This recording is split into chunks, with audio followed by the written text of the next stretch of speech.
பறிக்காதே, அடியாட்களை AV அடிப்படை உரிமைகளை பறிக்காதே, அலையாதே அலையாதே, அலையாதே அலையாதே, எங்கள் மீது கொலைவெறி கொண்டு அலையாதே, எங்கள் மீது கொலைவெறி கொண்டு அலையாதே, படுகொலை செய்யாதே, ஜனநாயக படுகொலை செய்யாதே, மிரட்டாதே மிரட்டாதே, மிரட்டாதே மிரட்டாதே, ஏழை பாமரர்களை மிரட்டாதே, ஏழை பாமர மக்களை மிரட்டாதே, அரசியல்வாதியே அரசியல்வாதியே, அரசியல்வாதியே அரசியல்வாதியே, தவறான அதிகாரத்தை பயன்படுத்தாதே, தவறான அதிகாரத்தை பயன்படுத்தாதே, அரசு ஆட்சியர்களே அரசு ஆட்சியர்களே, அரசு ஆட்சியர்களே அரசு ஆட்சியர்களே, அரசியல்வாதிக்கு அதிகாரத்தை கொடுக்காதே, அரசியல் அதிகாரிகளுக்கு அதிகாரத்தை கொடுக்காதே.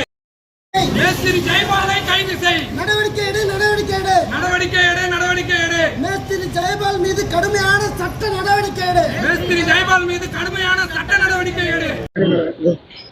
சார், ஞாயிற்றுக்கிழமை பொதுமக்கள் பயன்படுத்த வேண்டிய பாதையை மறித்து ஜெயபால் என்ற ஒரு ஆளுங்கட்சியை சேர்ந்த ஜெயபால் வந்து ரோடை தடுத்து மதில் சுவர் கட்டுறதுக்கு வேலையை ஆரம்பிக்கிறது. நாங்கள் நிறுத்தி உடனே வந்து ஆணையருக்கு தகவல் கொடுக்குறோம். உடனே வந்து நிறுத்துறாங்க. மறுநாள் இவங்க வந்து நாங்கள் எம்எல்ஏ கிட்ட லெட்டர் வாங்கிட்டோம், எம்எல்ஏ கட்ட சொல்லிட்டாரு, எங்களுக்கு சேர்மன் கட்ட சொல்லிட்டாங்க, நீங்கள் எங்கே வேணாலும் போய் மனு கொடுத்துங்க, நாங்கள் எங்களை ஒன்றும் பண்ண முடியாது அப்படின்னு சொல்லிட்டு திரும்பவும் கட்டுறாங்க. திரும்பவும் பில்டிங் இன்ஸ்பெக்டர் வந்து இது சட்டவிரோதமான செயல், கட்டக்கூடாது அப்படின்னு சொல்லி தடுத்து நிறுத்திட்டு வராரு. ஞாயிற்றுக்கிழமை நிறுத்திட்டு வராரு. நேற்று நிறுத்துறாரு. நேற்று நிறுத்ததுக்கு அப்புறம் நைட்டு 1 மணிக்கு பெல்ட் பீம் போட்டு ஜல்லி போட்டு நைட்டு 1 மணிக்கு கட்டுவலை போட்டு செவரை வந்து மறிச்சிட்டாங்க. இப்போ நாங்கள் 3 முறை ஆணையர்கிட்ட மனு கொடுத்துருக்குறோம். நாங்கள் உடனே நடவடிக்கை எடுக்கிறோம், நீங்கள் போங்கன்னு சொல்கிறாங்க. இதுவரையிலும் எந்த நடவடிக்கை சட்ட நடவடிக்கை எதுவுமே கிடையாது. இது எங்களுடைய அடிப்படை உரிமை.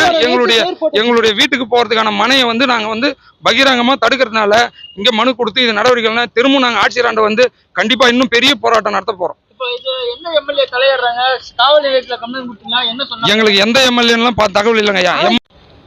எம்எல்ஏ கிட்ட மனு வாங்கிட்டோம், லெட்டர் கொடுத்துட்டோம், எம்எல்ஏ தான் கட்ட சொல்றாரு அப்படின்ட்டு ஆளுங்கட்சி சேர்ந்த எம்எல்ஏ வந்து பர்மிஷன் கொடுத்துட்டாரு அப்படின்னு சொல்லி கட்டுறாங்க. அவர் வந்து கருணாநிதி தான் எங்க அந்த வார்டுக்கு எம்எல்ஏ. அப்புறம் ஜோசப் என்று மண்டல தலைவர் அவர் பேரையும் யூஸ் பண்ணாங்க. ஜோசப் கிட்டையும் நாங்கள் வந்து மனு கொடுத்துட்டோம், நீங்கள் வந்து கட்ட முடியாது, நீங்கள் எங்கே போய் மனு கொடுக்கல கொடுத்துங்க, நாங்கள் வந்து கட்டுவோம் தான் அப்படின்ட்டு பகிரங்கமாக கட்டுறாங்க. அதிகாரிகளும் ஒன்றும் பண்ண முடியல. காவல் நிலையத்தில் இது வந்து முனிசிபாலிட்டியில் போய் பாருங்க, இது வந்து சிவில் டிஸ்ட்ரிபியூட்டு, நீங்கள் அங்கே போய் மனு கொடுங்கன்ட்டாங்க. நாங்கள் 3 முறை மனு கொடுத்துட்டோம். 3 முறை மனு கொடுத்தோம். இன்னும் எந்த நடவடிக்கையும் எடுக்க முடியல. அவங்களும் வேலையை நிறுத்த மாட்டாங்க. ஒரு நாளும் நடந்துகிட்டே இருக்கு வேலை. நேற்று வந்து நிறுத்திட்டு வராங்க.